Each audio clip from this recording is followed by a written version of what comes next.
that be continued on, for a stretch. Of course, now they're doing the pickup and all other kind of stuff like that, so we knew it wasn't going to be done. But this is the first I have heard about, And it may be the first blacktopping the roads. Just, if you would, go out and take a look at these before you have your meeting, see where the potholes are. Okay. Because he said that was the issue. Because I think normally during the course of the summer and maybe the early fall, there will be a time where the town will go back out there and speak to Steve and say, hey, fill in these potholes and so on. Every year? Yeah, right. Don't say it that way.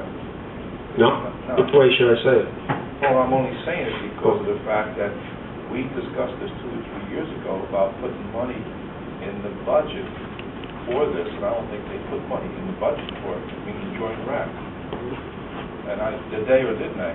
Well, I'm just trying to be upfront here. This possibly with the budget that they initially did, but then of course there was a cut back of what, 20? Was it 25,000? I don't think but I can't be positive that there wouldn't be some. But that doesn't mean that the situation, like say if we could use the workers, and that would be that contribution, and then the JRC would pay for the asphalt.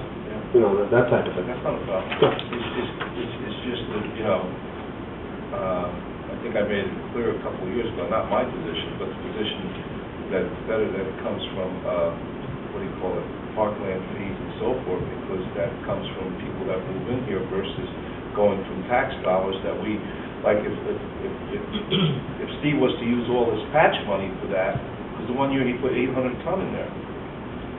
That's a lot of roads that we can't patch. And that's why we came up with this thing that Joint Rec needed to put it in their budgets rather than taking away from our patching dollars.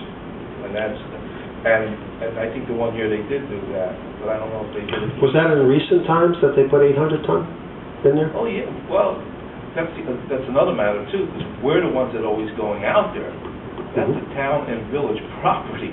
That's another thing that we could see. Mike Gozalis was not opposed to helping out, because I spoke to him about it, so I guess I think right now you got to evaluate what we're talking about. Yeah. I already went in there. I looked at it myself. So are you saying that the potholes are... I don't know what they're talking about right now. No. I drove around a couple of years ago. Because last fall, when Steve went in there and did that work, I think he did a great job. Everybody said it's fabulous. It was more than they expected. And the other thing about the drainage way back in left field, remember that time we went out there on a Saturday? Yeah, right. Steve went out there, but that was so saturated. They couldn't go in there with any type of equipment. They would just sink. Right. So I guess... Gotta wait till the dry time. Yeah. Well, I think that what I hear from this conversation is, if you put in a new road and do it well, where you go down, you put in your sub-base, and you do it, that's a capital improvement versus maintenance cost. And so it's a different account. Yeah. Now, I don't know how much money we have left Not much money left in our parkland fees. We've got some in, well, we've probably got some in this year, maybe we'll get some in this year, but I don't know what the balance is. But we need to keep that money for these kinds of things. The village has parkland fees as well, and they need to be sharing on that. We come to agreement through the joint rec and have, if you can figure out, say, okay, it's $50,000 between you need to do the job, come back to us and ask both of us for the money to go do it and have it done. But that's the only way you're going to permanently fix this. Yeah. Hey, George, if you, tomorrow night's meeting, if you bring it up, if you go out there, see what they were talking about. And also, when you mentioned about the ditching, find out from Kevin what other ditching do they want to do, as far as going further. Is it that part in left field that we talk about? Or is No, it was the part where he did, but he stopped at a certain point, and they just wanted him to continue on towards the gate. But that was a lot of wetland growth. It was down like that, so I don't know if you could disturb that. And I don't think it was all the way. I don't think it was all the way. I think it was a certain amount of feet. We'll find out. I think what you're talking about. But I think what Lou was just saying, that may be protect wetlands too. I don't know what. Can't dig in those, but if it's right.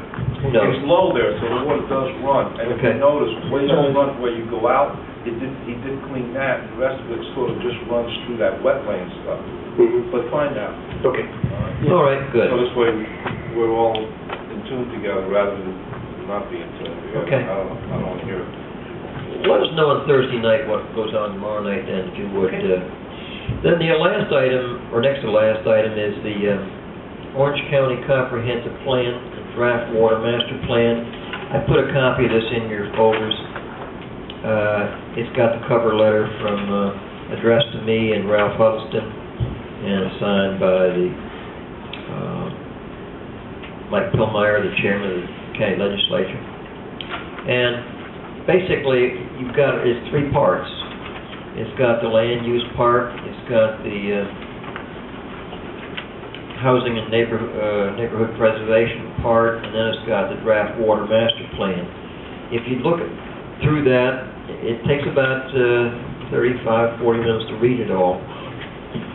But this is going to be voted on ultimately by the county legislature. And so if we want our oar in the water on this, with our comments, then we need to figure out what they are. So I was thinking maybe at our next work session, as a homework assignment, we can get back together and see if we have any comments regarding this.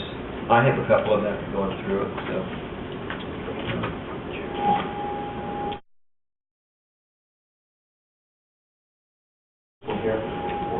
George, while tomorrow night, find out this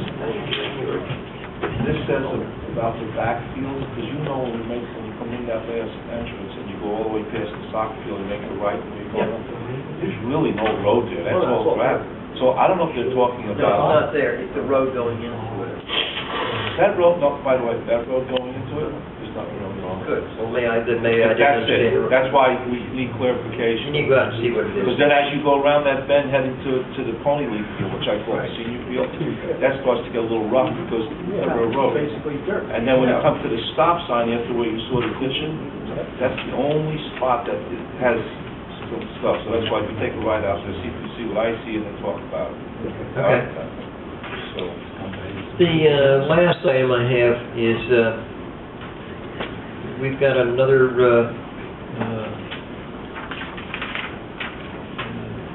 sales tax check, and we got a mortgage tax check, and then I looked at the courts. And so basically what I've tried to do is recap for your information only, is where we stand on revenues year to date. And then what I then projected it through the end of the year.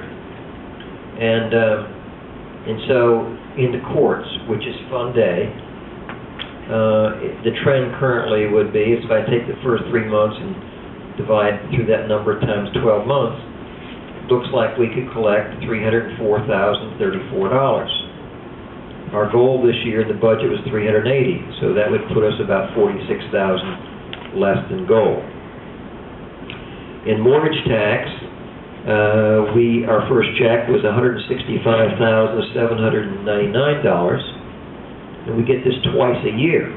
So if the next check was equal to it, we'd be at $331,500. The arithmetic's not right there. The courts is off, it should be 75,966. You're right. 380, it's 75, not 45. Anybody got a calculator? It's right. No, I want to talk about the 304. That's okay. Yeah, it's good.